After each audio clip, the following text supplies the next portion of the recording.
Welcome to the Tiger Football Report. I'm your host, Spiro Maricas, along with the head coach of the Tigers, Pete Shinnick. And Coach, Villanova Wildcats come in Saturday afternoon to Johnny Unitas Stadium, one of the top teams in the CAA, battling for seeding in the FCS playoffs.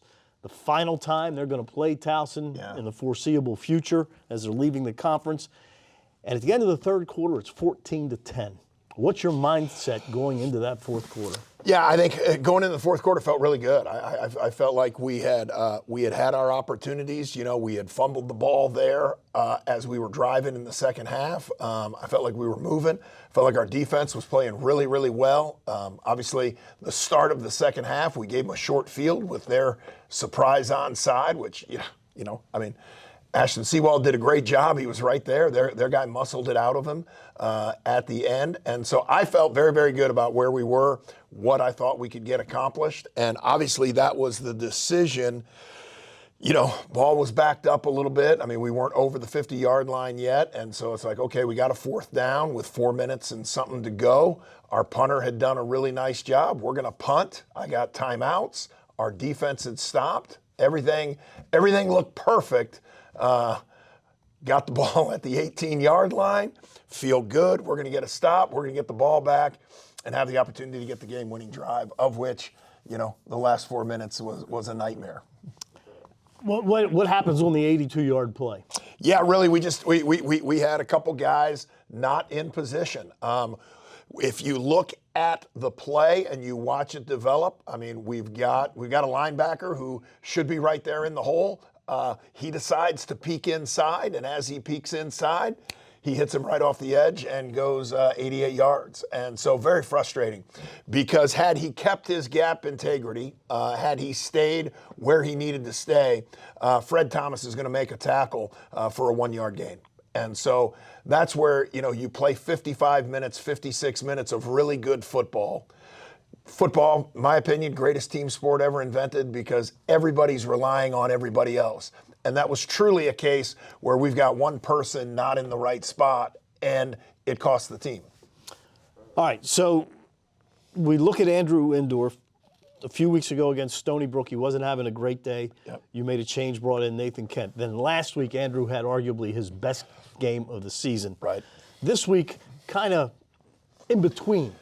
How do you assess how he played? He did, and I mean, to Andrew's credit, I thought he was very accurate. And I think if we went back, I mean, realistically, we say there was 7 drops in that game. You know what I mean?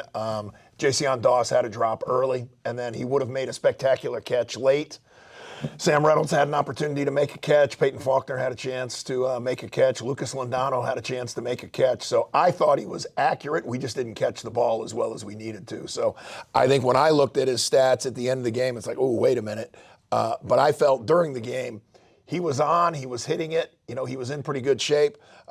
He extended plays as we saw, you know, in North Carolina A&T, the ability to extend the play. He extended some plays. We gave up some pressures there that, I think changed the trajectory of things. I think when you study the film and you look, he got hit about 10 times, and that's way too many for your quarterback. And so his ball to Lucas, I mean, that Lucas didn't come up with, I mean, he gets drilled as he's releasing it. So I feel like the growth was there. I feel like he was on. And so, again, we were going to continue to go with him. How does that affect a quarterback if he keeps getting hit? Yeah, I think, two things that I've always felt is, everybody talks about what does a bad snap do to a quarterback. Jimbo Fisher had the best explanation I've ever heard. It's like you're driving down the highway and all of a sudden your phone falls on the floor and you reach down to grab it and you look up and there's people all around you. That's what it's like to get a bad snap from a quarterback. To get hit is pretty much to be, just trucked. So you're doing your job, and again, as he's releasing, he gets hit 2 or 3 times, which I think shows great composure for a freshman quarterback to sit in the pocket.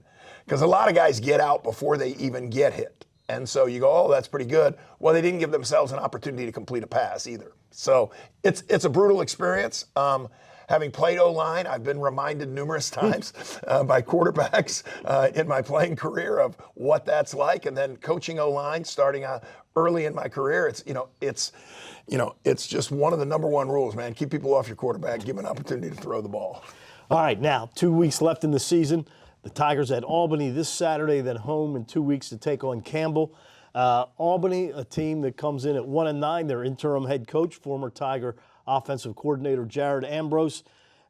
They lost a tough one last week to Bryant, so it shows you that this team, even though they're 1-9, they haven't given up. No, they haven't given up at all. And credit Jared. I mean, he's doing a great job keeping, because every week they are playing really, really well. I thought they played Villanova as well as anybody other than us. They were in the game. They were fighting and scratching. They come out. They get after you from the get-go. Their defensive line's probably one of the better ones in the conference. I think they move extremely well. I think they're strong. They're athletic. Probably one of the better defensive ends in the league. I think he's got 7.5 sacks right now.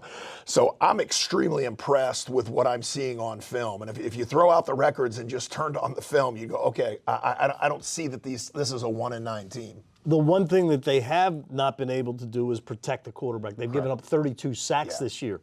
So that's something that your defensive linemen and linebackers are probably looking at and saying, we may have an opportunity this week. Yeah, we haven't gotten sacks like we have the first 2 years. So that's an area where I think we can obviously hopefully take advantage of this week. I think their O-line has gotten better throughout the course of the season, but we're going to try to throw everything we can at them like we have the last couple weeks and see what we can come up with. But I think that is an area that we need to take advantage of. How often do you remind the guys now that we can still have a 500 record? We can have a non-losing season. Yeah, most definitely. And that was, in the team meeting, really talked about, look, I can't go backwards. I think we easily could have more wins, guys, and I think we're all on the same page with that. I mean, Youngstown, last second loss. Villanova, 5 minutes to go in the game. Okay, Stony Brook, we get one more possession, we're right there. So tried to remind them of that and then just keep talking about, hey, all we can control is the last game. All we can control is this game. So let's take advantage of it and let's get ourselves back to even. All right, so the Tigers will take on Albany Saturday. Ben Rosenbaum, Gordy Combs will have the call for you on TowsonTigers.com. So for the head coach of the Tigers, Pete Shinnick, I'm Spiro Marikas. Thanks for tuning in to another edition of the Tiger Football Report.